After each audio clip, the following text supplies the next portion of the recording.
Ako po si Miss Winnie at ito ang ating kwento. Minsan ko nang nasabi na napaka-unfair ng buhay. Kung sino pa kasi ang masasama, may mga kasalanang nagawa, sila pa ang nabibiyayaan ng magandang buhay. Sila pa ang palaging siniswerte. Samantalang kami naman na mahihirap, kahit anong bait namin sa kapwa, matulungin at maawain, madalas kami pa rin ang nagdurusa. Halos araw-araw kaming nakikipagbunos sa pagsubok para lang mabuhay. Kaso lang, hindi pala sapat ang maging mabait para mamuhay ng payapa. Minsan kailangan kong makasunod sa uso, manakit ng tao sa ikasisiyan ng iba para din sa kapakanan ng aking pamilya. Ako nga po pala si Emerald, 30 years old sa kasalukuyan. Ang kwentong ibabahagi ko ay nangyari noong nasa kolehiyo pa lamang ako. 20 years old ako noon taong 2015. Emerald, pakiusap, itigil mo na ito. Maawa ka naman sa akin. Bakit? Nang lumandi bang mama mo sa asawa ng iba, naawa ba siya sa pamilyang pwedeng masira ng kakatihan niya? Emerald, hindi ko kasalanan ng ginawa ng mama ko. Ilang beses ko bang ipapaliwanag sa iyo yun? Bata pa ako noon, hindi ko pa siya kayang pagsabihan. Pakiusap, lubayan mo na ako. At sa tingin mo, ganun lang kadali yun? Huwag kang hibang, Sasha. Habang nabubuhay ka, mananatili kang tinik sa buhay namin ng amo ko. Kung ang pinoproblema mo ay ang pang-tuition, pwede kitang tulungan. Hihingi ako ng tulong sa mga kaanak ni Papa. Iwan mo na si Tita Lucia. Hahaha, ang kapal din naman ng mukha mo, no? Ano bang pinagkaiba doon? Kesyo ang papa mo o ang amo ko ang hingan ko ng tulong, mag-asawa pa rin sila. Iisang savings ang pinagkukunan nila ng panggastos para sa pag-aaral ko. Kinabit nga lang ng nanay mong asawa ng amo ko eh. Heto pa, nagkaanak sila at ikaw pa ang bunga.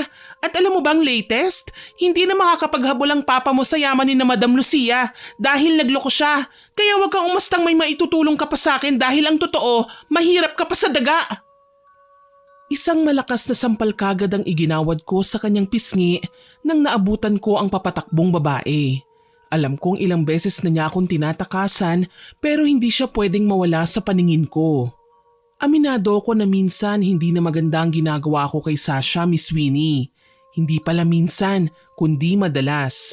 At nasasaktan ako dahil totoo naman na walang kinalaman si Sasha sa ginawa ng nanay niya.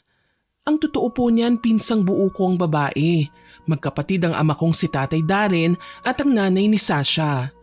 Medyo iskandalosa ang dating ko ng mga sandaling yun kaya naagaw namin ang pansin ng halos lahat ng dumadaang tao sa kinaroroonan namin. Emerald, magkadugo tayo. Huwag mo naman sana akong ipahiya ng ganito. Hindi ba dapat ikaw ang nagtatanggol sa akin higit kanino man? Tsaka kung makapanghusga ka naman sa nanay ko, parang hindi mo siya tiyahin. Bakit? Nakakamangha na ba para sa iyo ang ginawa ng mama mo na sirain ang pamilya ng may pamilya?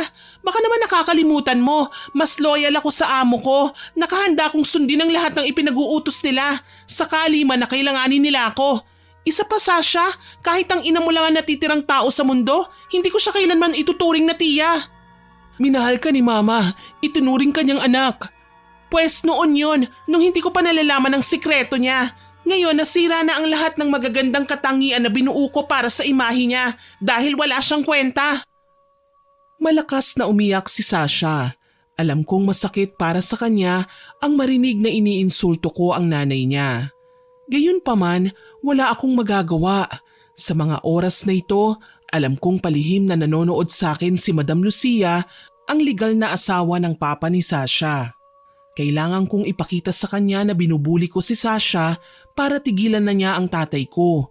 Hindi kasi maganda ang sitwasyon niya ngayon eh. Malubha na si tatay. Bigla na lang siyang nagkasakit. Nagsimula yun nang umuwi ako sa bahay isang araw. Nadatnan ko ang aking ama na nanghihina at namumutla. Muntik na siyang matumba kaya ganun na lang ang pagtakbo ko palapit sa kanya. Tay, ano pong nangyayari sa inyo? Wala naman, iha. Bigla lang akong napagod. Sumakit ang ulo ko kanina pero nawala na din naman. Parang iba na po ang nakikita ko, Itay. Teka lang po, may naitabi naman po akong halamang gamot sa kusina eh. Didikdikin ko na lang po muna at itatapal sa ulo niyo po. Anak, huwag ka nang mag-abala pa. Ipapahinga ko lang to. Magiging maayos din ako. Sandali lang naman po ito, Itay. Sige na po, maupo na po muna kayo. Sambit ko sa kanya at nagmamadali ako sa pagpunta sa kusina. Kinuha ko ang nakatagong mga halamang gamot at pinroseso para gawing gamot. Nang matapos ako sa ginagawa, binalikan ko si tatay. Nadatnan ko siyang nagsusuka na ng dugo, kaya naman ganun na lang ang pag-aalala ko. Nang subukan ko siyang dalhin sa ospital, nabigla ako dahil wala namang findings ang mga doktor. Marami sa mga kakilala namin ang nagsasabing hindi normal ang karamdamang iniinda ni tatay. Baka raw kailangan namin ng albularyo. Pero nang ilapit ko siya sa mananambal, natuklasan kong kinulam pala ang aking ama. Mabilis kong nalaman na si Madam Lucia pala ang salari ng kanyang pagkakasakit. Bago ko pa man maipagamot si tatay, kinumpronta ko na noon si Madam Lucia. Madam Lucia! Aba, at nandito ang pamangkin ng umahas sa aking asawa. Ano, naparito ka rin ba para umastang kung sino dahil inagaw niyo ang asawa ko? Hindi ako naparito para manggulo o makipag-away. Nandito ako para makiusap. Sino ka naman para pakinggan ko? Anong malay ko kung inutusan ka lang ng hayop kong asawa para iatras ang demanda laban sa kanila? Hindi naman po yun ang sadya ko eh. Kung tutuusin, wala nga po akong kinalaman sa nangyari sa pamilya niyo eh. Pero nadadamay na ako. Nadadamay na ang tatay ko. At ano naman ang nais mong ipahiwatig, Aber? Hindi na po ako magpapaligoy-ligoy pa. Sana naman po itigil niyo ng pangkukulam kay tatay. Pakiusap, huwag niyo na kami isama sa pinaghihigantihan niyo. Sa labis kong pagtataka, malutong na humalakhak si Madam Lucia. Tila ba tuwang-tuwa siya sa kanyang narinig. Pinaupo pa niya ako sa mamahalin niyang sofa at mataman akong tinitigan. Matalino ka, Iha. Alam mo naman siguro na iba ako sa mga kakilala mo. Hindi mangyayari ang gusto mo kung pupunta ka lang dito para makiusap. Lahat ng magagandang bagay may kapalit. Anong klaseng kapalit, madam? Alam kong wala po ako sa lugar para sabihin ito. Pero kahit ano gagawin ko, basta hayaan niyo lang na gumaling ang tatay ko. Huwag niyo naman po siyang sasaktan. Madali lang naman ang gusto ko, Iha. Alam kong masakit lang para sa'yo. Pero kailangan mong mamili. Tatay mo o ang pinsan mo? Diretsuhin niyo na po ako, madam. Ano ba talaga? Gusto kong makitang nagdurusa si Shasha. Pahirapan mo siya hanggang sa siya na mismo ang sumuko at magtaboy sa papa niya. Ang totoo niyan, nauna nang kinasuhan ni madam ang aking tiyahin, Miss Winnie. Masaklap lang ang sinapit niya sa kulungan dahil kinailangan siyang maaksidente at mamatay. Sa ngayon, ang magkasama na lang sa bahay ay sina Sasha at ang kanyang ama. Kaya naman ang marinig ko mula kay Madam Lucia ang mga bagay na nais niyang ipagawa, ako naman ang buong tapang na humiling sa kanya. Gagawin ko po ang gusto niyo. Basta ipangako niyo lang nagagaling ang tatay ko. Lubayan niyo na siya. Wala naman kaming kasalanan eh. Sige, gagawin ko ang mga sinabi mo. Lulubayan ko ang ama mo. Pero tatandaan mo, oras na pumalpak ka, ibabalik ko ang babawiin kong karamdaman sa katawan ng ama mo. May isang salita po ako, madam. Kaya kong maging tapat sa inyo. Basta wag na wag niyo lang pong pakikialaman ng tatay ko. Huwag kang mag-alala. Hindi ka magiging lugi sa trabaho mo sa akin. Saglit siyang tumalikod sa akin at animo may kinuha sa naroong drawer. Isang sobre na mukhang may laman. Iniabot niya yun sa akin. Nagulat ako dahil pera ang laman nun. Mahigit 20,000 nang bilangin ko. Para saan po ito? Paunang bayad. Iaatras ko din ang orasyon ng pagkakasakit para pansamantalang gumaling ang tatay mo. Siya ang gagawin kong pambayad oras na pumalpak ka. Gagawin ko ang pinag-uutos nyo. Basta siguraduhin nyo lang na gagaling ang tatay ko. Ngumisi si Madam Lucia sa akin. Alam kong hindi ako dapat nakikipagkasundo sa mga kagaya niya. Pero alam ko kasing mas magiging malupit para sa akin ang mundo sakali man nasuwayin ko ang kagustuhan niya. Mahirap tanggihan ang mga taong bulag sa naglalagablab nilang galit. Pwede silang mandamay ng inosente at walang kinalaman kagaya nga ni tatay. Kaya heto ako ngayon, naging sikat at kinatatakutan sa aming school campus dahil sa kakayahan kong ipahiya ang isang tao ng walang kahirap-hirap. Hindi naman magawang magreklamo ni Sasha o magsumbong sa ama niya dahil binalaan ko siya. Oras na malaman ng ama niya ang nangyayari sa amin dito sa eskwelahan, ipapapatay ang ama niya sa utos na rin ni Madam Lucia. Maliban pa doon, nawalan na ng koneksyon at kapangyarihan ng papa ni Sasha. Pinili niyang mamuhay sa mahirap na paraan at hindi na siya makababalik pa sa dati niyang pinagmulan.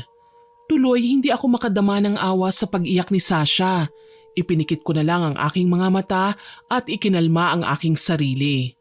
Pilit kong iwinaksi ang pabalik-balik na pagsagi ng nakaraan sa aking isip. Alam mo Sasha, mas maganda siguro kung gawin kitang map. Emerald, wag! Wag mo akong mamanduhan dahil ikaw ang inaapi ko. Wag! Napaiyak sa sakit si Sasha nang ingudngud ko nga sa sahigang kanyang muka. Batid kong halo-halo ang ekspresyon ng mga tao sa paligid namin. May naaawa kay Sasha, meron namang natutuwa sa ginawa ko. Wala nga lang naglalakas ng loob na magsumbong dahil may malakas na kapit si Madam Lucia sa may-ari ng school. Dala na rin yata nang wala siyang anak kaya binibigay niya sa akin ang lahat ng benefits kung paano maging anak ng isang maimpluwensyang tao.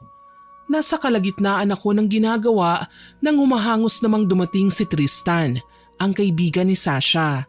Nag-aalalang hinawi niya ako at inalalayan niya ang babae para makabangon. Ano ba? Itigil mo na nga to. Napakapakailamero mo no, alam mo ba yon Tristan? Bakit Emerald? Sa tingin mo ba nakakatuwa ang ginagawa mo? Nananakit ka na ng tao oh. Ano ngayon? Bakit ba palagi ka nalang sumusulpot saan man ako naroon? Huwag kang mag-alala. Hindi naman ikaw ang sinusundan ko kundi si Sasha. Sobra ng pagmamaltrato mo sa kanya. Sabihin mo nga sa akin, tao ka pa ba? Ano ba sa akala mo? Bakit ang babaeng yan tao ba ha? Kabit nga ng ibang pamilyang nanay niyan eh. Magkadugo tayo Emerald, hindi ka dapat nakikinig sa inuutos ng iba. Tumahimik ka, wala kang karapatang utusan ako. Marami ka pang hindi nalalaman tungkol sa amo mo. Sana naman wag mong baliwalain ang babala ko. Mahal kita pinsan at kahit ilang beses mo pa akong saktan, hindi mo pa rin maiaalis sa akin ang pag-aalala ko para sa'yo. Malapit na akong tablan sa lahat ng kanyang mga sinabi. Pero ayoko talagang tanggapin sa loob ng sistema ko na naaawa na ako sa kanya. Mas kaawa-awa ang tatay ko kapag pumalpak ako. Kaya naman para magmukha talagang hindi ako nakikinig sa kanya, malakas ko siyang sinipa na ikinagalit naman ni Tristan. Ngunit ano pa ang magagawa niya? Tinalikuran ko na sila at hinayaang pagkumpula ng maraming tao. Dire-diretso ko sa malawak na parking lot kung saan naroon ang aking amo. Alam kong kanina pa siya naroon ngunit may cellphone siyang hawak at may kung anong pinanonood. Nang kumatok ako sa bintanang salamin, ganun na lang ang paghalakhak niya.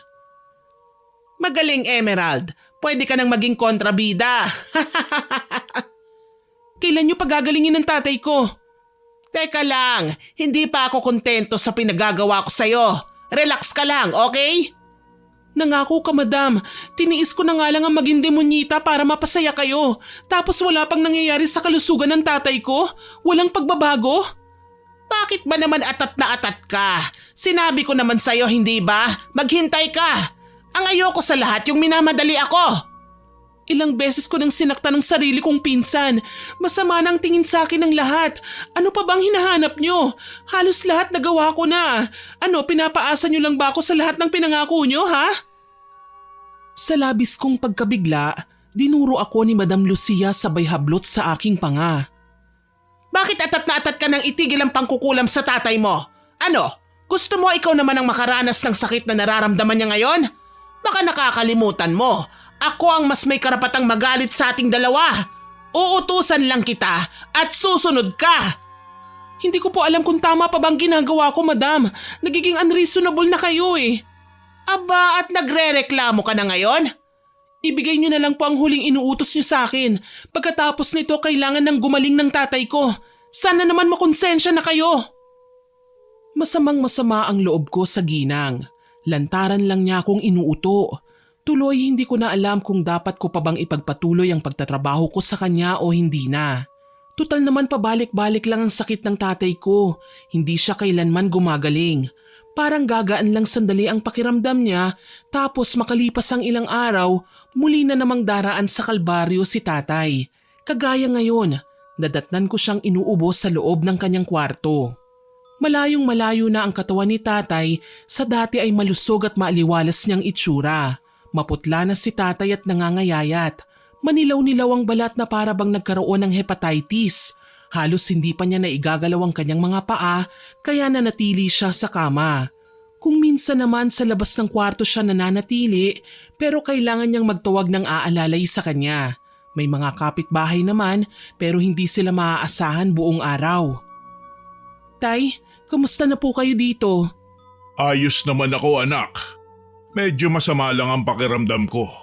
Ikaw, kumusta ang pag-aaral mo? Heto po, okay naman. Nakakapagod lang po. Palagi kasi kaming may exams eh. Palusot ko kahit na alam kong madalas akong inuutusan ng hindi magagandang bagay ni Madam Lucia. Hindi alam ni tatay ang tunay kong ginagawa sa eskwelahan. Ang pagiging masama ko sa kapwa, lalo na sa sarili kong pinsan para lang mailigtas ang aking ama. Kailangan ko lang talagang sumunod muna sa agos para wag mapahamak. Inalalayan ko si tatay na mahiga sa kama. Nagpaalam ako sa kanya na maghahanda ng hapunan kaya sinabi niya sa akin na gisingin na lang siya kapag kakain na. Habang abala sa kusina, narinig ko ang mahihinang katok sa may pinto. Wala sa wisyong lumapit ako at pinagbuksan ng taong nasa likod nun. Bigla akong napasimangot nang makita ko sina Tristan at Sasha. Hindi kayo welcome dito. Umalis na kayo. Emerald, hayaan mo muna ako magpaliwanag sa'yo, pakiusap. Magpaliwanag? Ano, ikakwento mo sa akin ng detalyado kung anong eksaktong ginawa ng nanay mo kaya siya naging kabit ng tatay mo? Hindi mo ba naiisip isa kang bastarda? Bunga ka ng kataksilan. Huwag mong pagsasalitaan ng ganyan ng pinsan mo. Marami siyang isinakripisyo para sa'yo. Huwag mong sabihin ikaw pa rin ang inaapi ng pagkakataon dahil lang kahihiyan ang ibinigay ng nanay mo sa pamilya niyo. Teka, anong ingay ba yan? Kanina ko pa kayo naririnig na nagbabangayan ah. Anak, sino ba ang kausap mo? Nakita kong dahan-dahang gumagapang si tatay sa sahig habang nakahawak sa kahoy na dingding. Nataranta ko kaya dali-dali ko siyang inalalayan. Napasunod naman sina Sasha at Tristan sa akin ng tingin. Hindi ko nagustuhan ang ginagawa nilang pakikialam sa buhay ko. Lalong ayokong malaman nila ang sitwasyon ng tatay ko. Tiyo, ano pong nangyari sa inyo? Hindi ko kailangan ng tulong, umalis na kayo! Ano ba, Emerald? Nahihirapan na si Tiyo oh. Tristan, patulong naman oh. Tiyo Darren, bakit malamig po ang kamay niyo? Halina po kayo, dito tayo sa papag. Mukhang hindi po maganda ang pakiramdam niyo ah. Tama ka, iho. Ewan ko ba, matagal-tagal ko na ring dinaramdam to. Nakita ko nang idantay ni Tristan ang kamay niya sa ulo ni tatay. Nakapikit ang lalaki at may inuusal siyang mga kataga na hindi ko naman maintindihan. Maya-maya pa, hindi makapaniwalang lumingon siya sa akin. Ilang beses na lumunok, ilang sandali pa, hinarap niya ako. Emerald, bakit hindi mo sinabi sa amin to? Kinulam pala si Tiyo Darren. Kinulam? Pwede ba huwag kayong gumawa ng kasinungalingan? Pakiusap, huwag ka na magmaang-maangan. Alam ko na ngayon ang totoo. Hindi mo gustong saktan ang pinsa mo. Napipilitan ka lang. Tristan, ano bang ibig mong sabihin? Naguguluhan na rin kasi ako eh. Scripted lang ang pambubuli ni Emerald sa'yo. Ano? Emerald, iha. Anong ibig sabihin nito? Sa pagkakaintindi ko, sa sinasabi ni Tristan, sinasaktan mo ang iyong pinsan. Totoo ba? Bakit? Hindi ba't kabilin-bilinan ko sa'yo na huwag kang mananakit ng kapwa, lalo na si Sasha? Tiyo. Oo na, umaamin na ako itay. Nananakit ako ng kapwa. Sinaktan ko si Sasha sa utos na rin ni Madam Lucia. Pero bakit? Bakit niya ginawa yun?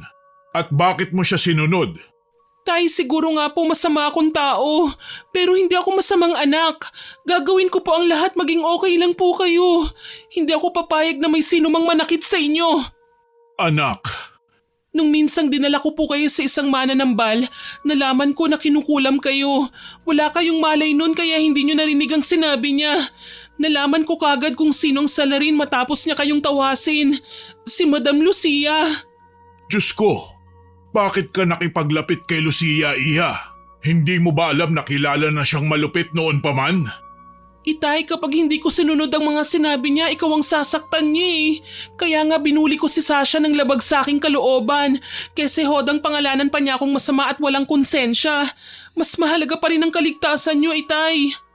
Ang tanong, tumupad ba naman siya sa usapan? Tutupad siya pero kailangan kong gawing impyerno ang buhay mo, Sasha. Pinsan, hindi mo kailangan gawin ito.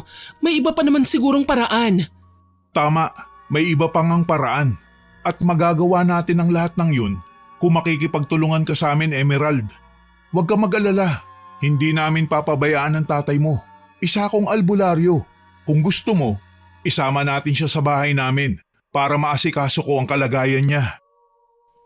Nang mga sandaling yun, gulong-gulo ang isip ko. Hindi ko nga alam kung magagawa ko pa bang magtiwala sa kanila. Si Madam Lucia nga na may kakayahan ng tumulong, pinangakuan lang ako, sina Tristan pa kaya na alam kong wala silang laban sa maldita kong amo? Huwag kang mag-alala, Emerald. Magiging okay din si Tio. Pwede ba? Huwag ka nang makipagplastikan pa sa akin. Hindi bagay sa'yo. Emerald, ilang beses na kitang sinaktan pero hindi ka pa rin nadadala. Talaga bang gusto mo pang mapahiya?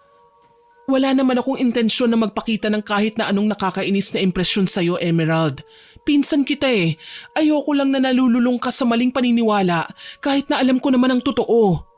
Eh di wow, ikaw nang mabait, ikaw nang mabuti. Kahit anong puri mo pa sa sarili mo, marumi pa rin ang pagkatao mo. At nang dahil sa kakatihan ng nanay mo, nadadamay pati kami ng tatay ko. Emerald! Sa halip na pakinggan ang mariing pagtawag sa akin ni tatay, marahas ko siyang tinalikuran.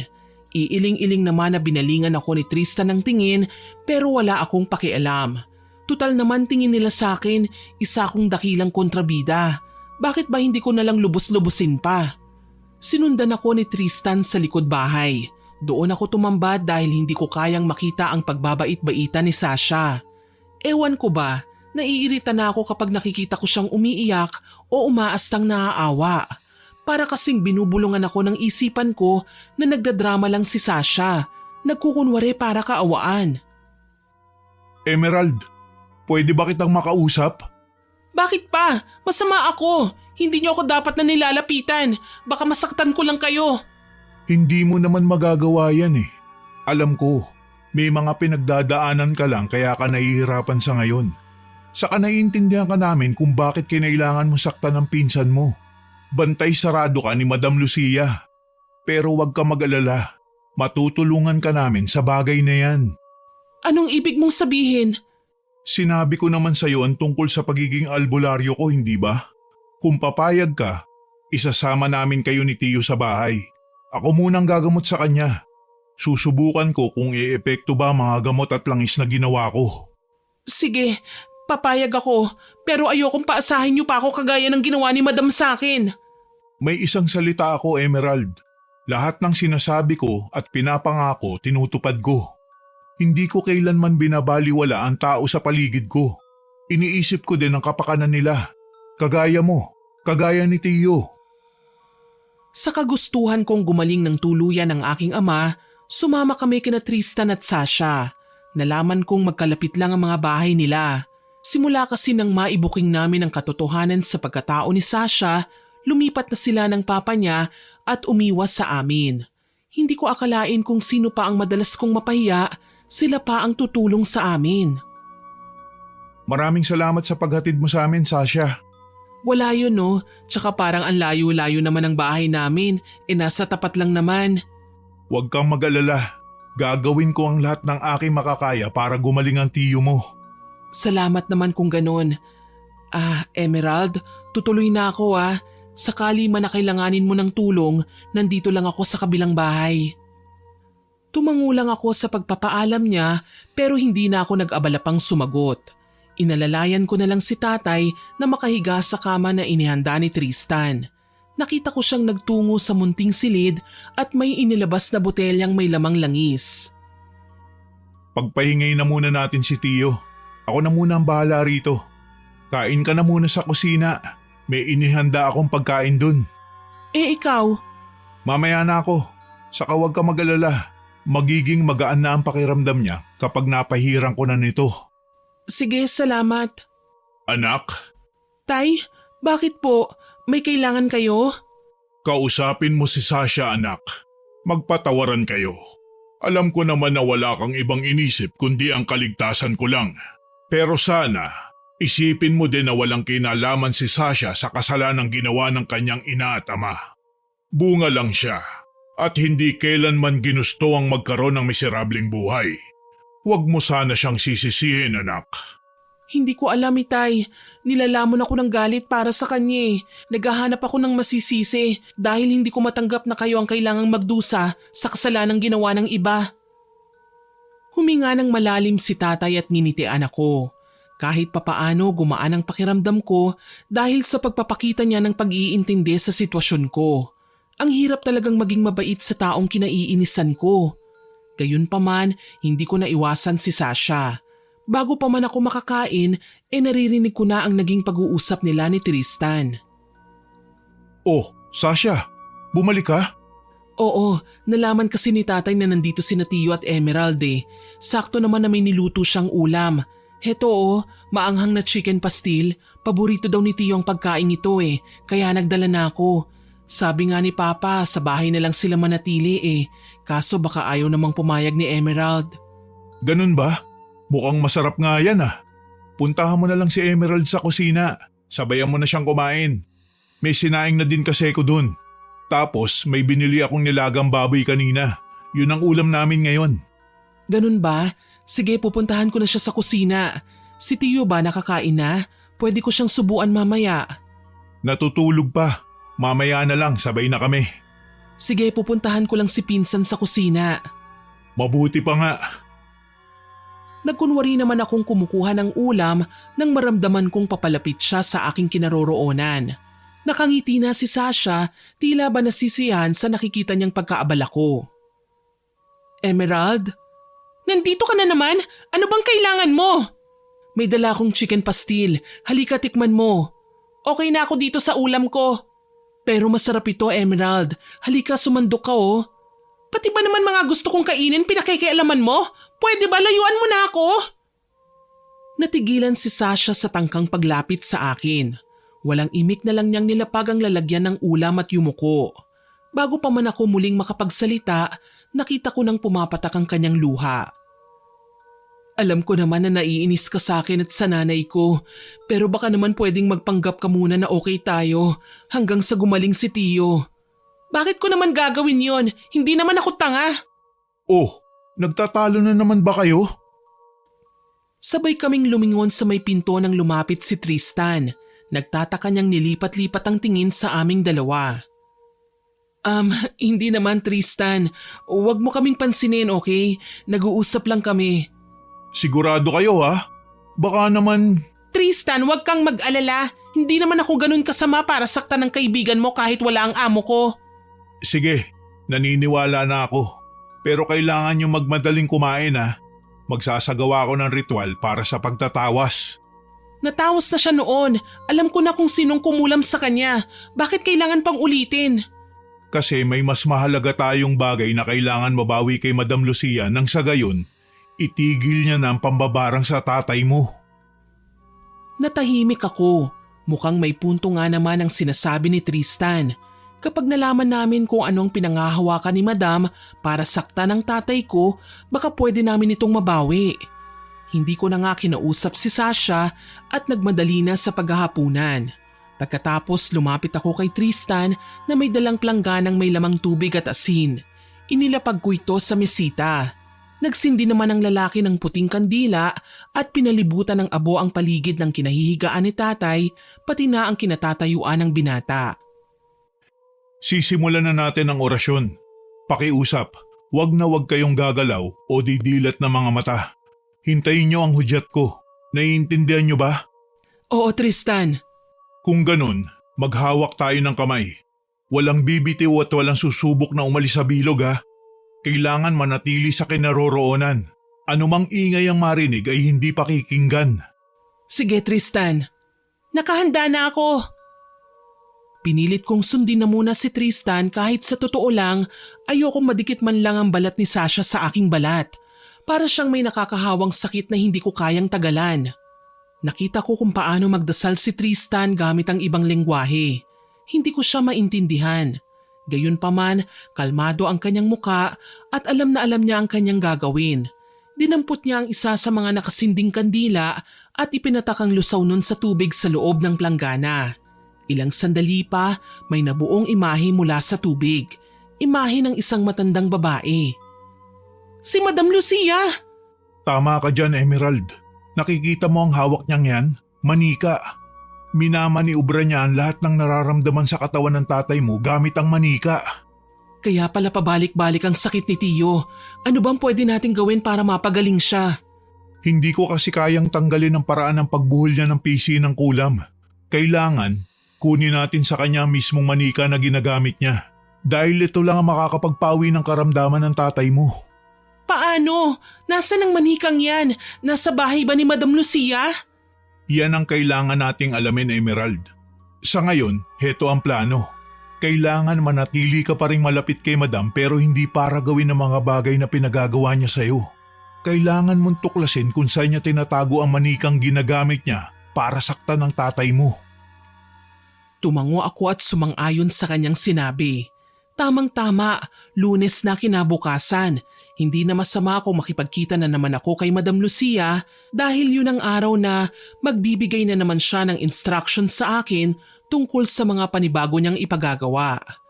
Lumapit sa akin si Sasha at walang paalam na hinawakan ang aking kamay. Ano man ang plano ni Madam Lucia para pahirapan ako, sumunod ka lang pinsan. Titiisin ko, gagawin ko ang lahat makatulong lang sa pagpapagaling ni Tiyo. Malay natin, sa hindi inaasahang pagkakataon, makikita mo ng mga bagay na hinahanap natin. Tama si Sasha. Sumunod lang tayo sa agos. Huwag tayong magpapahalata. Hindi ko alam pero biglang kinurot ang puso ko dahil sa mga sinabi ni Sasha. Nakakaramdam ako ng matinding awa para sa kanya. Hindi niya deserve ang mahirapan dahil may punto naman si tatay na hindi kasalanan ni Sasha ang mga nangyari ngayon sa buhay niya. Kagagawan yun ng mga magulang niya. Gayunpaman, hindi na ako nagpakawala pa ng kahit na anong sasabihin na natili na lamang akong tahimik. Alam ko naman na kahit ano pa ang sabihin sa akin ni Madam Lucia, hindi na ako kailanman makikinig sa kanya. Kinaumagahan, nakatanggap kagad ako ng tawag sa cellphone mula kay Madam Lucia. Hello, Madam? Emerald, mabuti naman at sumagot ka na. Kahapon pa kita tinatawagan, hindi naman kita makontak. Ano nang nangyari sa'yo? Pinapupuntahan kita sa mga tauhan ko pero wala ka sa bahay. Hindi rin mahanap ang tatay mo. Baka naman may ginagawa ka ng hindi maganda laban sa akin, ha? Madam, huwag kayong mag-isip ng ganyan. Wala naman po talaga akong intensyon na sumuway sa inyo o ano paman. Pero kailangan ko kasing maghanap ng gamot para kay tatay eh. Lumalala na ang kondisyon niya. Wala namang nangyayari sa mga pinangako niyo eh. Ang totoo nga niyan, nakakarami na kayo sa mga inuutos sa akin pero kahit kailan, wala pa kayong nagagawang pabor para sa akin. Sa totoo lang, hindi ko gusto ang tabas ng dila mo ha. Pero sige, pakikinggan ko ang lahat ng sasabihin mo. Huwag kang mag-alala, ibibigay ko ang pansamantalang lunas para sa karamdaman ng tatay mo. Mariin akong pumikit nang marinig ang sinabi niya. Pansamantalang lunas, lagi na lang ganon. Kung bakit ba kasi nagpauto pa ako sa ginang eh.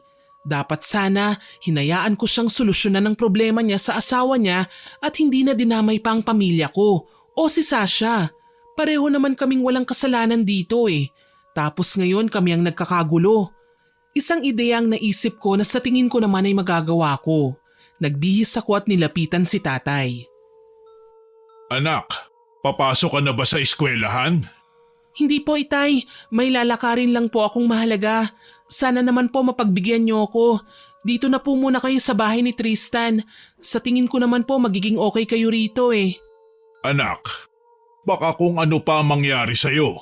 Hayaan mo na ako. Ayokong mapahama ka. Tay, hindi po ako mapapahamak. At kung sakali man lagi niyong tatandaan, ginagawa ko po ito para sa atin. Gusto kong itama ang mga pagkakamali ko. Sana naman hayaan niyo ako. Hindi ako matatahimik hanggat hindi ko nagagawang ayusin ang gusot sa pagkatao ko. Kung yan ang gusto mo, Emerald, Sige, mag-iingat ka ha. Hindi normal na tao ang kakaharapin mo. Isa siyang matandang klase na mangkukulam. Marami siyang kayang gawin kahit sa simpleng pagbanggit mo lang ng pangalan mo. Kaya naman sana, huwag ka masyado magtiwala sa kanya. Huwag kang mag-alala, Tristan. Para kay tatay, kailangan kong bumalik ng buhay. Tsaka ang pangkukulam lang niya ang kailangan kong wasakin. Halimbawa, ang manika o kahit na ano pang bagay na may kinalaman sa pagkakasakit ni tatay ang kailangan kong kunin para mabawi natin ang lakas niya. Oras na masira ako mga bagay na nagsisilbing instrumento kaya nagkakasakit si tatay, tapos na ang pagsisilbi ko sa kanya. Sasagot pa sana si tatay kaso lang biglang dumating si Sasha. Nakabihis din ang babae, ngunit alam kong hindi siya pupunta sa eskwelahan. Nagtataka kaming napatingin sa kanya. Pinsan, isama mo ako sa lakad mo. Ako naman ang punot dulo ng kaguluhan sa pamilya nila Papa at Madam Lucia eh. Oo nga at may naging kasalanan si Mama. Pero pinagbayaran niya na yun sa kulungan at mas naging ganap na ang kaparusahan niya nang mamatay siya. Kaya nga nakukonsensya din ako eh dahil kailangan pa niyang idamay kayo ni Tio kahit na wala naman kayong kasalanan. Alam mo Sasha, hindi mo na kailangan magpakabayani. Ako ang masama, ako ang may kasalanan. Kaya ako lang ang magdurusa. Kilala ko si Madam Lucia. Kahit sa kwento ko lang naririnig ang tungkol sa ugali niya. Madalas siyang ikwento sa akin ni Papa eh. At alam kong hindi mo makukuha ang gusto mo sa kanya kung wala itong kapalit. Tama si Sasha, Emerald. Kailangan may katuwang ka sa pagharap kay Madam. Pero huwag ka mag-alala. Hindi ko naman kayo pababayaan eh. Sa ngayon, kailangan muna nating magbaon ng mga pangontra. Pangontra? Oo pinsan, pangontra. Ang mga kagaya ni Madam Lucia ay may pagkakapareho sa mga aswang. Natatakot sila sa asin. Ayaw nila sa buntot pagi. Kumakain din sila ng puso ng tao para tumibay ang kanilang katawan at manatiling bata sa mahabang panahon. Sagrado para sa kanila ang kumakain ng laman loob na isinasabay nila sa isang ritual ng pagpupugay. May mga sinasamba silang Diyos na likha din ng kadiliman. Paano kung makagulo ka lang? Hindi mangyayari yun dahil ako ang ipapain mo sa kanya. Magkukunwari tayong magkaaway pa rin pero lantaran mo akong ipapain sa kanya. Si Tristan ang bahala sa mga natitirang detalye. Ipinaliwanag sa akin ni Sasha na sasamahan daw ng papa niya ang itay ko para magabayan kami ni Tristan. Sa mga pagkakataon kasing ganito, hindi raw namin pwedeng ipagkatiwala sa iba lalo na sa mga alagad ng batas ang paglaban kay Madam Lucia. Kampon siya ng dilim at kayang gumawa ng mga bagay na hindi ka panipaniwala. Sa pagkakataong yon pumayag ako, bahagyang kumalma ang mood ko at hindi na muna binabara si Sasha. Hindi ko alam kung ano ang nasa isipan niya pero malinaw na may binabalak siyang kakaiba at mukhang dito magkakaalaman kung sino ang mapapahamak. Iniabot ni Tristan sa amin ang mga pangontrang sinasabi niya. Isinuot ko yon sa aking braso dahil isa itong bracelet. Eto, kailangan niyo magkaroon ng ganito para hindi niya tayo basta-basta magagamitan ng orasyon. Hindi tayo basta-basta tatablan ng kahit na anong klase ng kulam na gusto niyang ibigay sa atin. Huwag kang mag-alala, Emerald. Tutulungan ka namin na mapagaling ang Tio. Hindi rin namin siya pababayaan. Ayoko magkaroon ng utang na loob sa'yo, pero ikaw naman talaga ang kailangan ni Madam Lucia eh. Kaya lakasan mo na lang ang loob mo para makaharap siya. Pagsisisihan ni Madam ang ginawa niya kay Mama sa pagsira niya sa buhay ko at sa maling pagkakakilala niya kay Papa. Nakabantay ako palagi sa likod mo, Sasha. Hindi kita pababayaan. Palagi ka na lang narito sa tabi ko, Tristan. Isipin mo rin sana ang sarili mo. Hindi ko mapigilang itaas ang kilay ko nang makita ang pagdantay ng kamay ni Sasha sa balikat ni Tristan. Parang hindi ko nagustuhan ang ginawa niya. Alam kong tinutulungan niya ako, pero seryoso, kailangan pa ba nilang ipakita sa akin ang kakaibang trato nila sa isa't isa? Kailangan ko nang umalis. Ano, maglalandian na lang ba kayo dyan? Sorry. Paano Tristan? Ikaw? Susunod na lang ako. Kailangan ko munang ayusin ang mga kakailanganin ni na Tio dito sa bahay. Alam ko naman kung saan ko kayo pupuntahan. Sige, mag-iingat ka ha. Kayo din. Napaikot ko ang aking mga mata nang marinig ang pasimpleng banat ng dalawa. Parehong mahaharot ang kasama ko. Pinatatagal pa nila lalo ang ginagawa namin eh. Hindi na ako nagsalita at kaagad nang naglakad paalis. Emerald, hintay! Marami akong kailangan gawin. Nakakahiya naman na naghihintay pa ako sa inyo no? Kung hindi naman pala importante sa inyo ang ginagawa ko, dapat hindi ka na sumama. Pasensya na, Emerald. Hindi ko siya sinagot at dali-dali nang pumara ng jeep. Walang kibong sumunod sa akin si Sasha. Hanggang sa dumating kami sa isang kilalang subdivision, nakabuntot pa rin siya sa akin. Ang yaman pala nila, Papa. Dati yon, nung hindi pa siya pumatol sa mama mo. Kinuwento sa akin ni Papa ang mga nangyari noon. Alam kong tinakwil siya ng mga magulang niya, kaya siya nakatira kung nasan kami ngayon. Hindi na siya kinilala dahil nagbigay lang daw siya ng kahihiyan sa mga tao. Pwede ba? Huwag mo nang linisin ang pangalan nila. Wala din namang magbabago Alam ko naman yon, Emerald. Pero itong ginagawa mo, malaki ang mababago nito sa amin.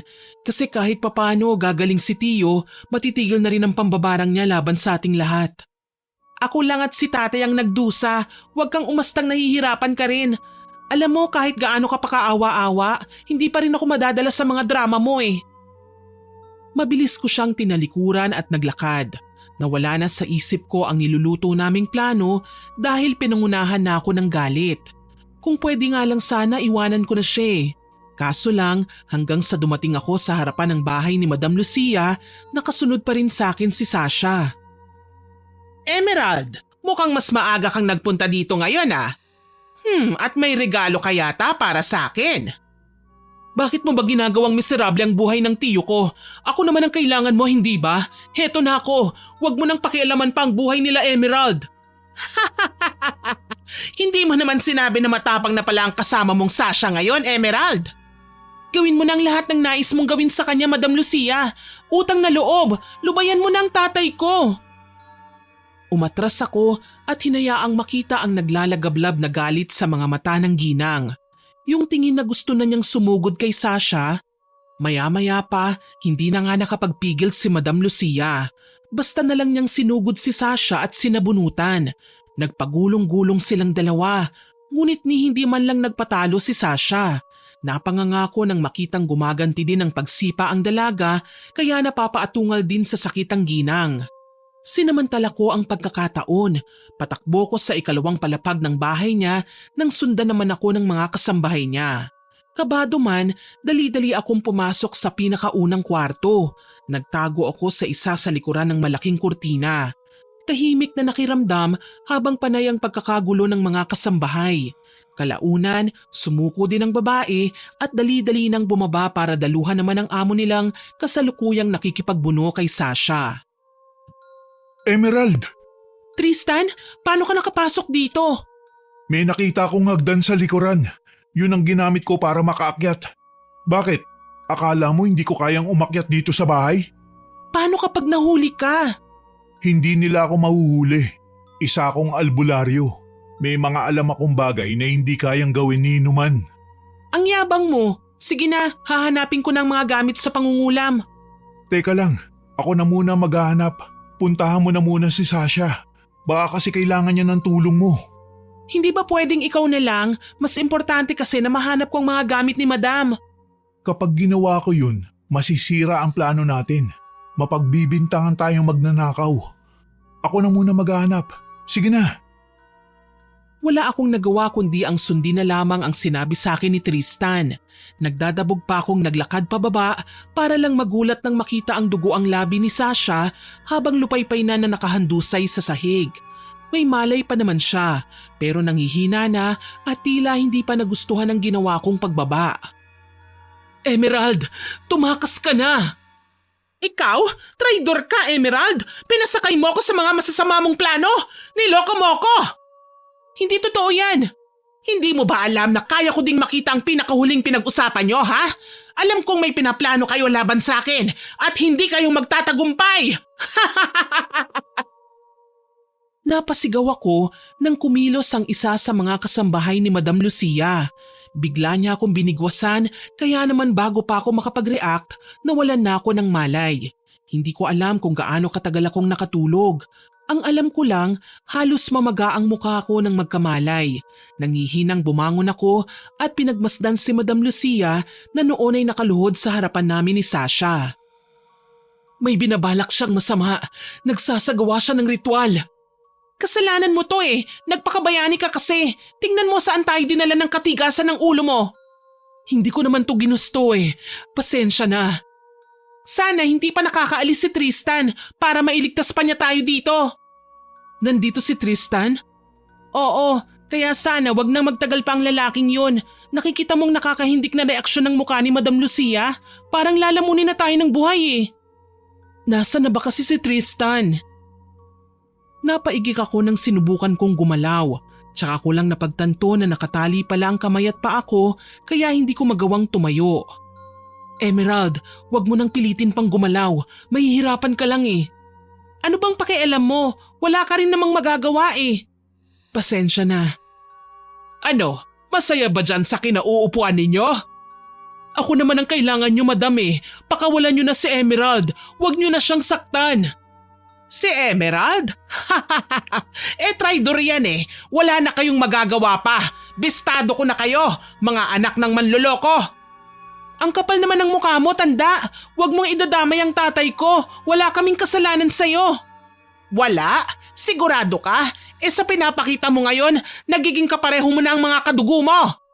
May saltik ka sa ulo eh, no, madam? Ginagawa mo ang tingin mo ay makakapagpagaan ng kalooban mo. Pero ang totoo, hindi. Gumagawa ka lang ng kabaliwan dahil hindi mo matanggap na ipinagpalit ka na ng asawa mo. Dahil sa aking mga sinabi, naningkit ang mga mata ni Madam Lucia.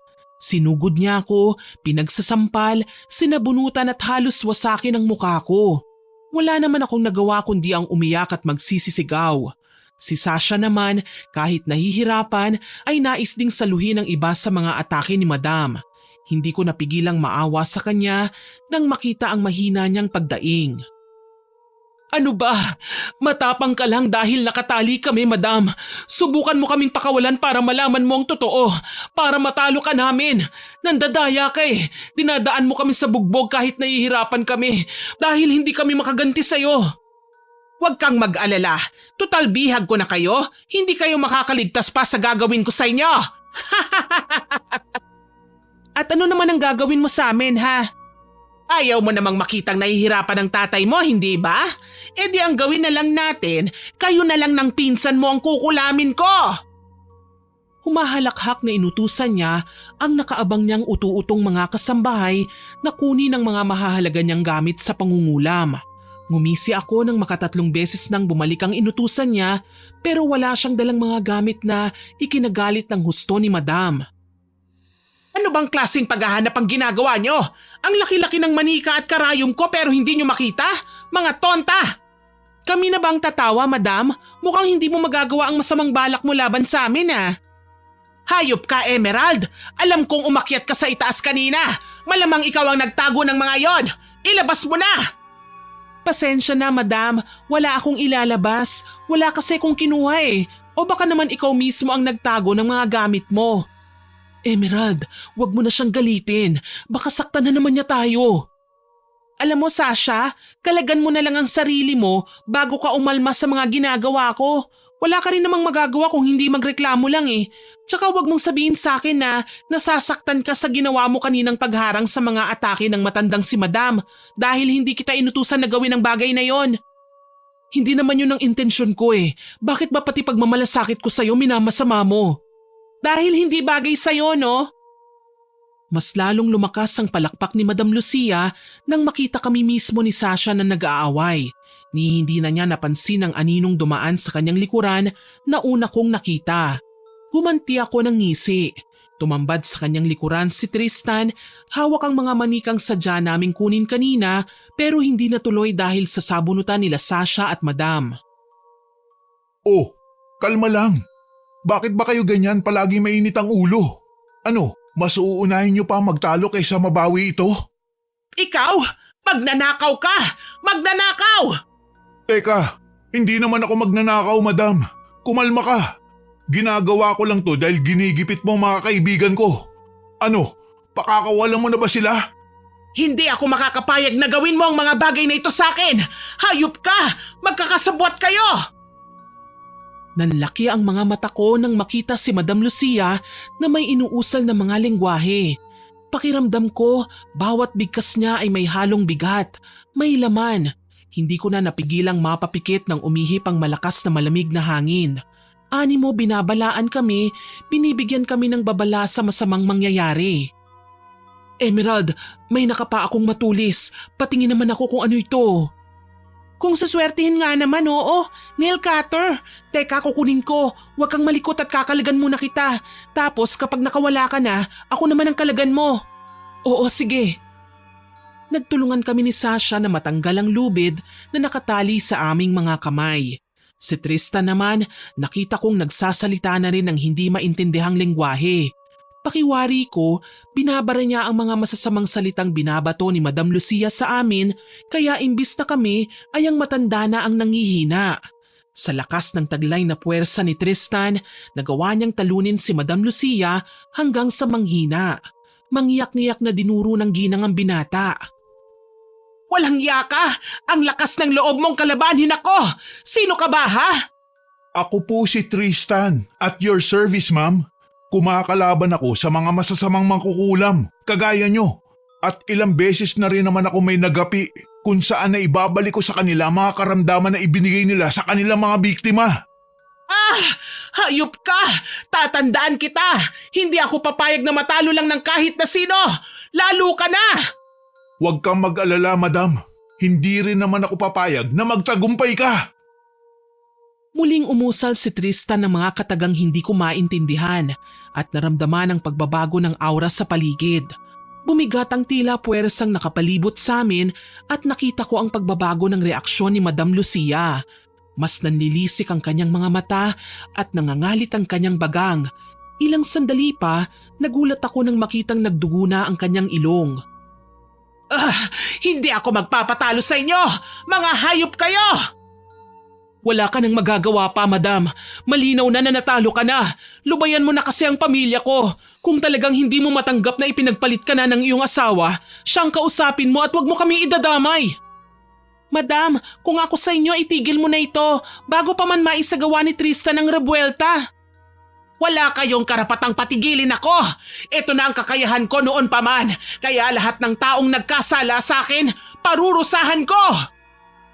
Hindi na ako nakapiyok nang mapansin ang marahang paggalaw ni Tristan na animo may invisible na hangin siyang kinukontrol. Tinumbok niya si Madam na noon ay animo nalulunod. Sinamantala naman ni Sasha ang mga pangyayari at marahas na akong hinila palayo. Anong nangyayari? Kailangan na nating umalis, pinsan. Halika na, kaya na ni Tristan yan. Ano bang ginagawa nila? Huwag kang mag-alala, magiging okay din ang lahat. Basta magtiwala ka lang. Halika na, baka masama pa tayo sa isusumpa ni Tristan. Ano ba, Sasha? Bitiwan mo nga ako. May kailangan pa akong kunin sa loob eh. Ang manikang minamaniobra ni Madam kaya nagkakasakit si tatay. Makinig ka kasi sa akin, Emerald. Si Tristan na kasi ang bahala sa lahat. Alam na niya ang ginagawa niya kaya utang na loob, makinig ka naman sa akin. Kailangan nating lumayo dahil hindi natin pwedeng marinig ang mga sasabihin ni Tristan. Malakas akong hinila ni Sasha palayo at palabas ng bahay. Ni hindi na ako nakapalag nang magtago kami sa mga kakahuyan sa kalsada.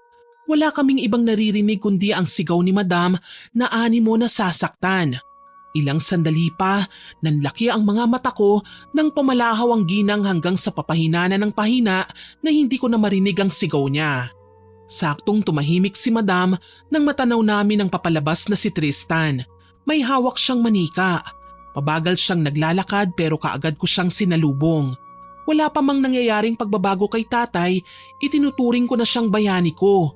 Kaso sa paglapit ko sa kanya, lumihis ang galaw ng kanyang tingin.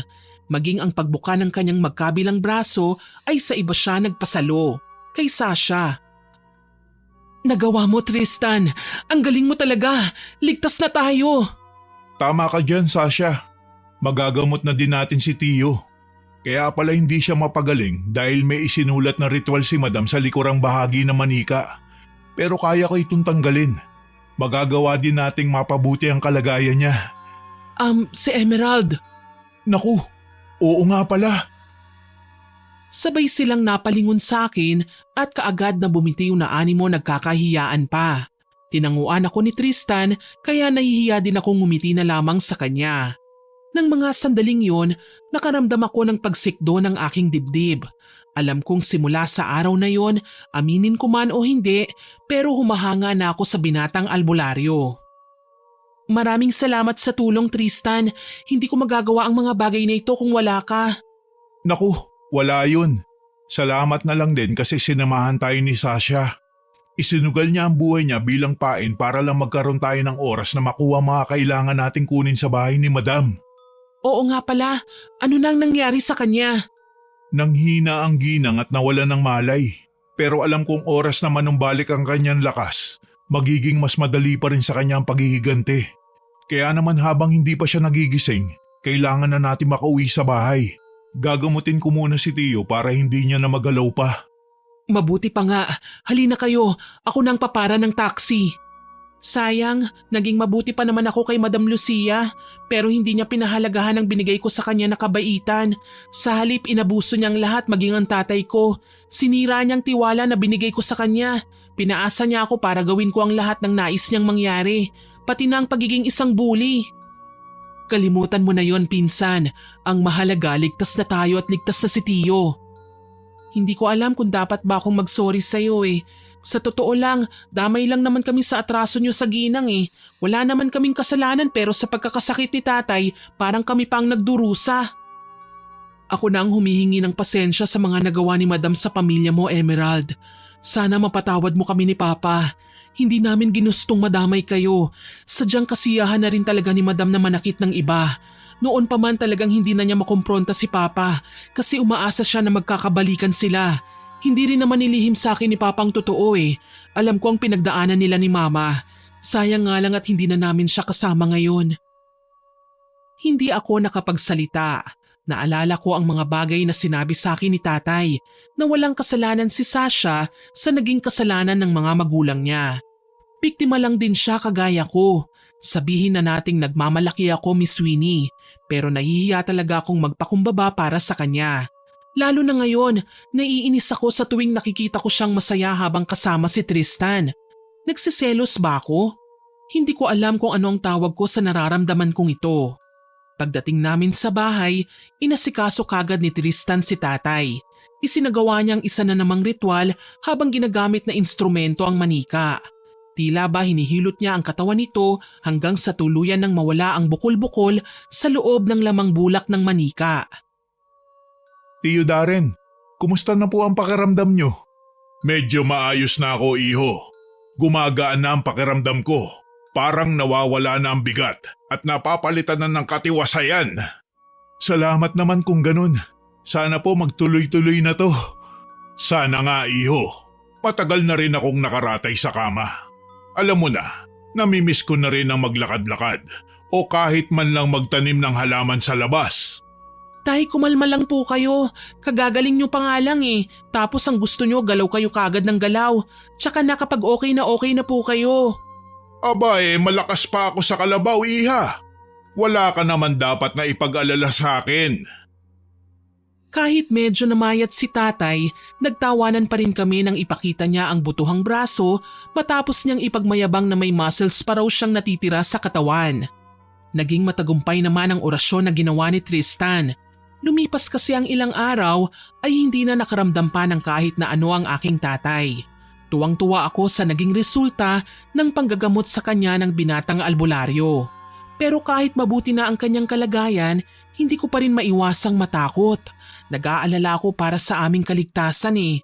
Paano ba naman halos araw-arawin na ni Madam Lucia ang panggagambala sa amin? Umuwi na kasi kami ng bahay at kinakalampag niya ang pinto ng aming bahay kahit maaga pa. Ano na, Emerald? Tuluyan mo na talagang kinalimutan ng magandang samahan natin? Hindi mo kayang makipagkasundo sa kagaya ko? Baka nakakalimutan mo, isa ka lang utusan ko. Marahil utusan mo nga lang ako, pero wala ka ng karapatan na sirain ang buhay ko. Tapos na ang paghahasik mo sa akin ng lagim. Ah, ganon ha? Pwes humanda ka sa magiging parusa mo! Napasigaw ako nang basta na lang niyang sabunutan ang buhok ko. Sinubukan ko siyang iwasan pero pakiramdam ko matatanggal na ang anit ko sa ulo dahil sa higpit ng pagkakahila ni Madam Lucia sa buhok ko. Napangisi pa siya nang bitiwan niya ako. Walang imik din siyang tumalikod sabay layo sa akin. Matutuwa na sana ako kaso lang napansin kong natanggal pala ang bracelet na binigay ni Tristan sa akin, yung pangontra. Sayang naman, nasira. Hindi bale ipapagawa ko na lang mamaya. Mahina akong bulong sa aking sarili. Nang makapasok sa bahay, hindi ko akalaing dito na magsisimula ang aking matinding kalbaryo. Nakaramdam ako ng matinding pananakit ng aking ulo. Halos hindi ko na nga magawang sumigaw dahil sa sakit. Namimilipit na lamang ako at nangihinang napabagsak sa sahig. Sa ganoong tagpo ako inabutan ni Tatay Darin. Emerald anak, ano nangyari sa'yo? Tatay, ang sakit po ng ulo ko. Parang mabibiyak. Ano? Diyos ko, teka lang, tatawagan ko si Tristan. Tulungan niyo po ako, Itay. Hindi ko na kaya. Sobrang sakit na talaga ng ulo ko. Halos mapaos ako sa kasisigaw hanggang sa mawalan ako ng malay. Muli akong dumilat at nagtaka nang mapansing wala ako sa aming tahanan. Nagisnan ko na lang ang aking sarili na tumatakbo palayo. Wala naman akong nakikitang humahabol sa akin pero napapansin kong takot na takot ako. Panay pa ang sigaw ko. Layuan mo ako, madam! Wala akong kasalanan sa'yo! Wala? Sigurado ka?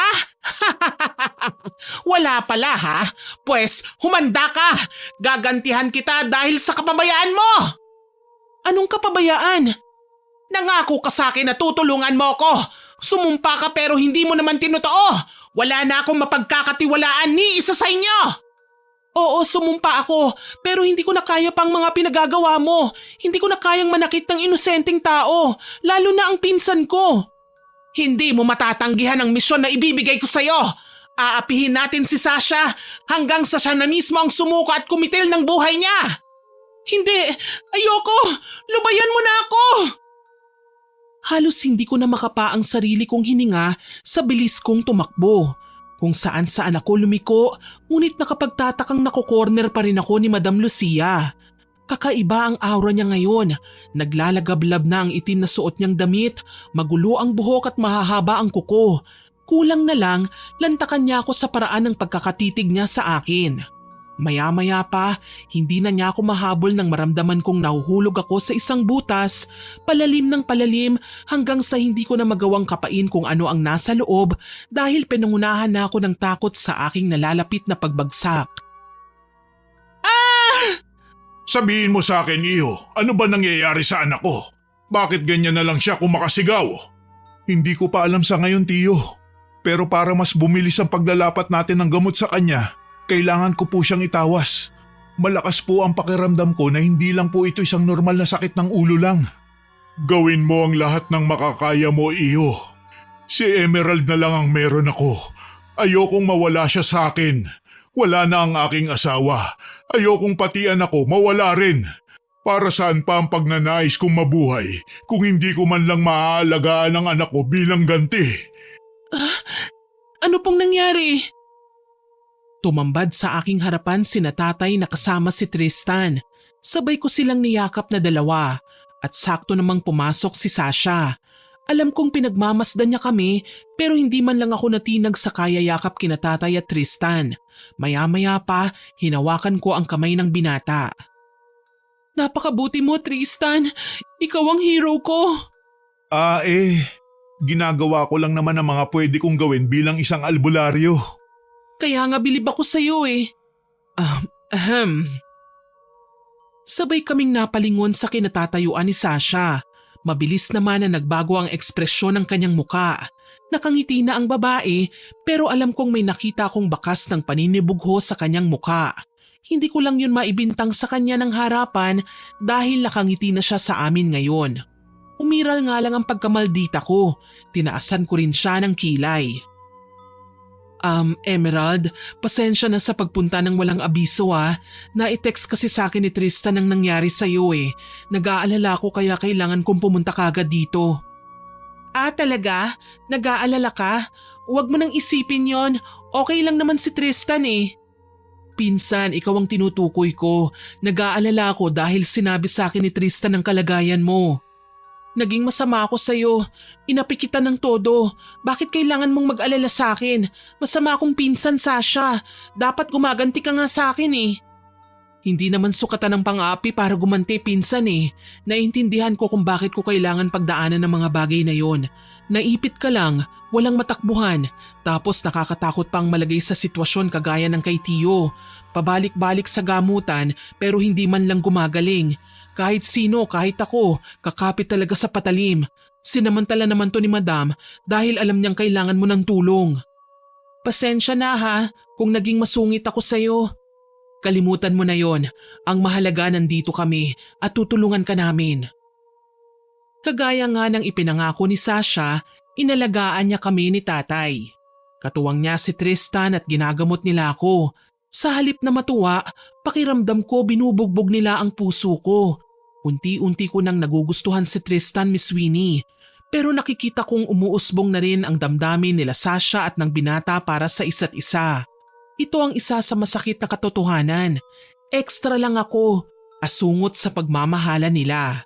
Kaya naman pinilit kong gumaling at magpalakas hanggang sa maramdaman kong nagagawa na naman ni Tristan na ibalik kay Madam Lucia ang kulam.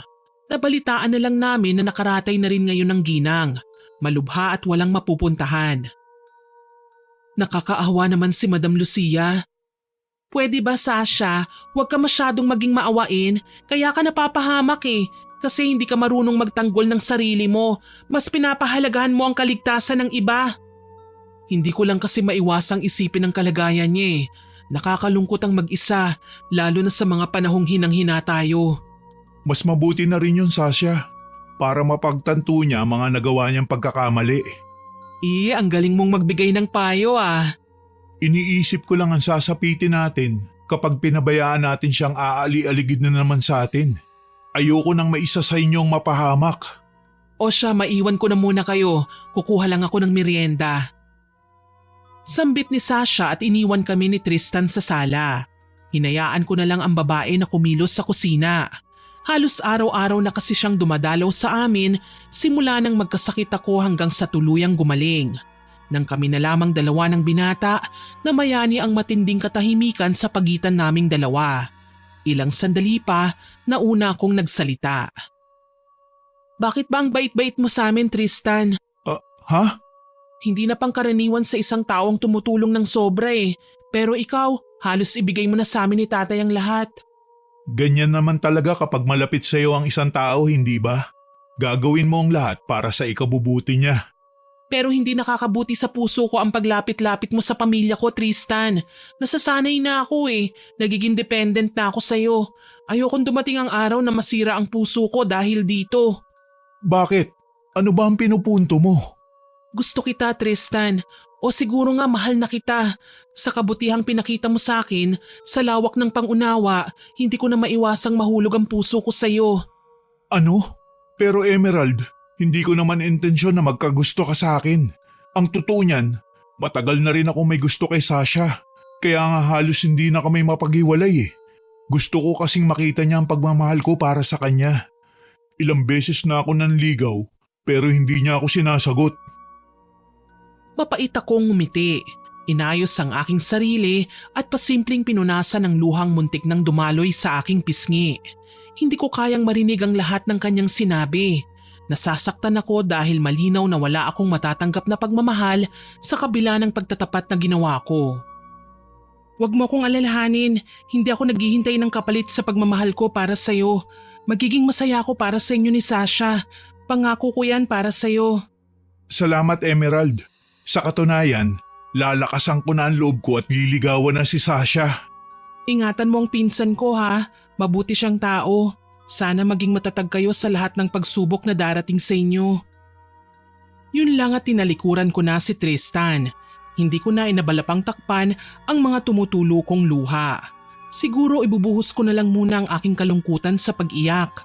Umaasa akong bukas at sa mga susunod na araw magiging okay din ako. Naging masigasig naman si tatay sa pagtatrabaho hanggang sa makapagtayo kami ng munting tindahan. Dito namin kinukuha ang panggastos namin pati na sa mga pangangailangan ko sa pag-aaral. Dahil umiwas na ako kay Madam Lucia na sa kalaunan ay gumaling din naman sa kanyang karamdaman, hindi na niya suportado ang aking pag-aaral. Binabayaran niya ako noon para apihin ang sarili kong pinsan at alam kong mahalaga ang dignidad kesa sa pera para sa aking ama. Pero hindi ako nag-inarte noon, naging praktikal ako at ginastos ang pera sa mas mabuting paraan. Isang araw, papasok ako sa campus nang mamataan ko na naman ang grupo ng kababaihang tila may pinagtutulungan sa ground. Nilapitan ko sila. Nagulat ako nang makitang si Madam Lucia ulit yun habang inuutusan ng 2 estudyante na bugbugin si Sasha. Marumi na ang uniform ng dalaga at marami ng galos sa katawan. Itigil niyo yan! Aba, bumaligtad na rin yata ang mundo. Ang dating mapang-api, isa ng tagapagligtas. Tama ka. Alam mo kasi madam, may mga napagtanto ako sa mga panahong nanatili ako sa'yo eh. Hindi pala lahat ng sinasabi mo sa akin totoo. Tinutulak mo lang ako na saktan ng pinsan ko dahil naiinis ka na hindi ka makaganti sa asawa mo. Ang kapal ng mukha mong sabihin sa akin ang mga bagay na yan. Makapal na ang mukha kung yan ang tawag mo sa akin pero wala na kayong mapanghahawakan pa. Malinaw na kaya ka hiniwalayan ng asawa mo dahil baliw ka. Anong sinabi mo? Ulitin mo nga! Ang sabi ko, baliw ka kaya ka iniwan ng asawa mo. Emerald, tama na. Baka ikaw naman ang pag-inita nila. Bakit Sasha? Sa tingin mo ba natatakot ako sa mga utusan niya? Pero gaya rin nila sila, mga baliw at mababaw ang pag-iisip. Mas lalong naggalaiti si Madam Lucia dahil sa aking sinabi. Hindi na siya nag-aksaya ng panahon at siya mismo ang sumugod sa akin. Ni wala siyang pakialam kung pinagkukumpulan man kami ng mga tao o may kumukuha ng litrato. May parating na ring gwardya para awatin kami ngunit napaatras lang sila nang makitang si Madam Lucia ang may kaengkwentro. Hay nako tanda, sana lang wag akong makarma sa ginawa kong pagpatol sa'yo no? Pagsisisihan mo ang pagkampi mo sa kanila! Kukulamin kita ng maraming beses! Hindi ka pa rin ba nagsasawa? Alam mo kasi madam, kahit tawagin mo pa ang amo mong pinakamagaling sa pangkukulam, hindi na ako masasaktan pa, hindi mo na ako mapapatablan. Kaya kung ako sa'yo, sumuko ka na. Hindi! Kasabay ng narinig kong pagkakatuwaan ng ibang estudyante na tila ba nagpupustahan na sa kung sino ang mananalo sa amin ni Madam Lucia.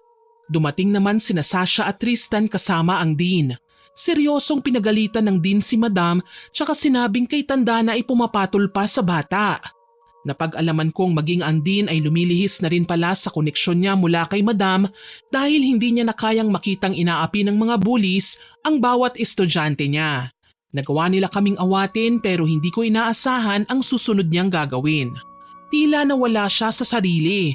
Naglupasay sa lupa at umastang hayop. Mukhang hindi lang si Dean ang kailangan natin ipatawag, kundi mga empleyado na rin sa mental. Nabaliw na nga yata ng tuluyan si Madam. Pinsan, ayos ka lang ba? Huwag mo akong alalahanin, ayos lang ako. Pasensya na ha, dahil sa akin napaaway ka patuloy. Okay lang ako.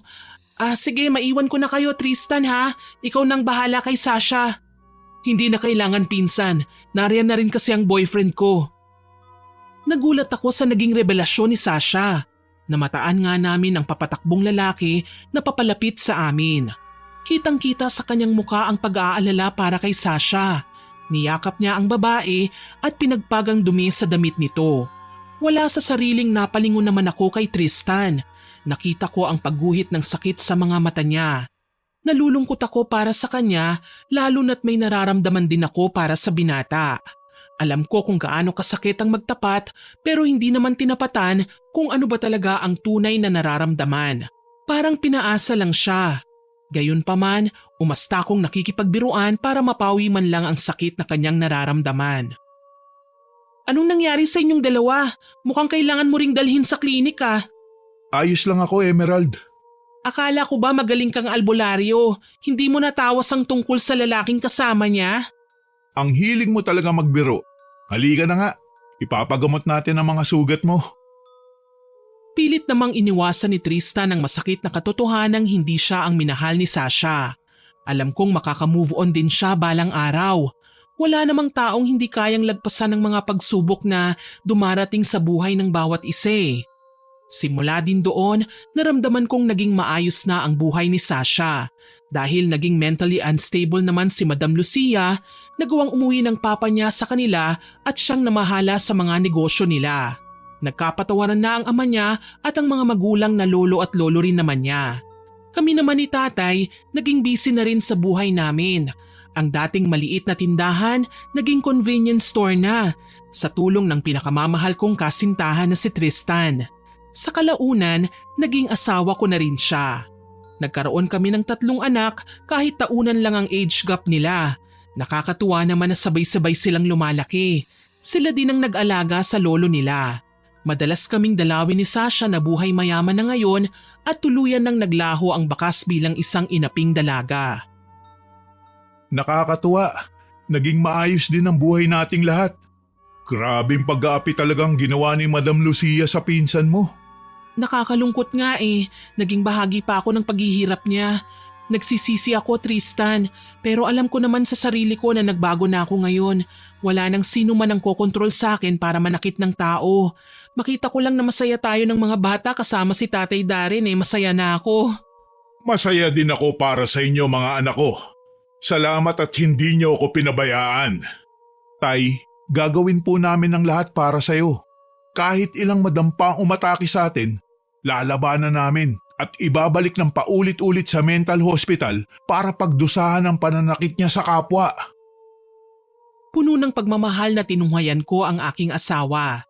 Niwala sa hinagap na magkakagusto siya sa akin at mamahalin ako ng higit pa sa buhay niya. Gayunpaman, kontento na ako at wala nang mahihiling pa. Salamat at hindi ako nawala ng pag-asa. Ginawa ko pa rin ng tama at naniwala sa buong katotohanan. Minsan nagkakaroon talaga tayo ng mga maling desisyon sa buhay. Kailangan lang isipin natin ng maraming beses kung tama ba ang bawat hakbang na gagawin natin. Iwasang makapanakit ng kapwa. Naniniwala ako na kahit nakasulat na sa palad natin ang ating kapalaran, mas mainam pa rin na maging mabuting tao at maging mapagmahal sa kapwa. Hanggang dito na lamang po. More power po sa inyong channel at God bless. Sana po ay nagustuhan niyo ang aking ibinahaging kwento. Pero bago ko po tapusin ito, hindi makukumpleto ng walang shoutout sa masusugid nating listeners. Shoutout po kay Marilyn Fernandez from Antique, kay Vanessa Musico, kay Arlene Torquisa, kay Christine Pabilic, hello din po kay Eliezel, kay John Ronquillo, kay Lynn Tuban, kay Janilyn Cabildo na nagsabing naging parte na raw araw-araw niya ang pakikinig sa atin. Salamat po ma'am. Shoutout din po kay Janeth Enuselda Española, kay Cliven Dubalan, kay Aiza Mendoza, kay Jane Ruiz, kay IEG at sa asawa niyang si Roel Lizay na magbe-birthday daw po. Advance happy birthday po. Hello din po kay Kathy Alfonso, kay Laila Avila, kay Myla Navares, kay June Ann, kay Jason Dogilio at kay Sir Mel. Shoutout din po kay Thelma Vigo, kay June Iglesia at kay Lurisa Bibat from Saudi Arabia. Hello din po kay Sairab Shari from Kuwait. Happy listening po sa inyo dyan. Kay Sabrina Barota from Alabang. Shoutout din po kay Ana Bolante, kina Michelle, Joy at Ate. Pati na rin kay Mr. and Mrs. Feliciano and family. Hello po sa inyo dyan sa patahian nyo. Happy listening po. Shoutout din po kay Joanna Ibanez, kay Cici Lag, kay Kumarsi, kay Lea Lumentigar, kay Mian Infante at Jessa Moso. Hello din po kay Nida Estuaria, kay Ani Magno, kay Jerry Fuentivilla, kay Rance Oragon at sa Bodoso family, pati na rin sa mga anak niyang sina Shania Rain at Hans Gabe Bodoso. Shoutout din po kay Richard Rivera, kay Vilma Ancheta, kay Ate Juday Vlogs, kay Estela Da Silva, kay Neri Domingo, kay Phoebe K at kay Amanda Joyce at kay Lady. Salamat po sa inyong lahat na nag-comment at nakinig. Abangan niyo po sana ang mga susunod kong upload at huwag niyo pa rin pong kalilimutang mag-subscribe, share, like and comment sa story natin. Para po mabilis niyong makita kung may bagong upload tayo, pindutin niyo lang po ang notification bell para mabilis niyo itong makikita. Aasahan ko pa rin po ang inyong suporta ha. Muli, ako po si Miss Winnie na nagpapasalamat sa inyong pakikinig.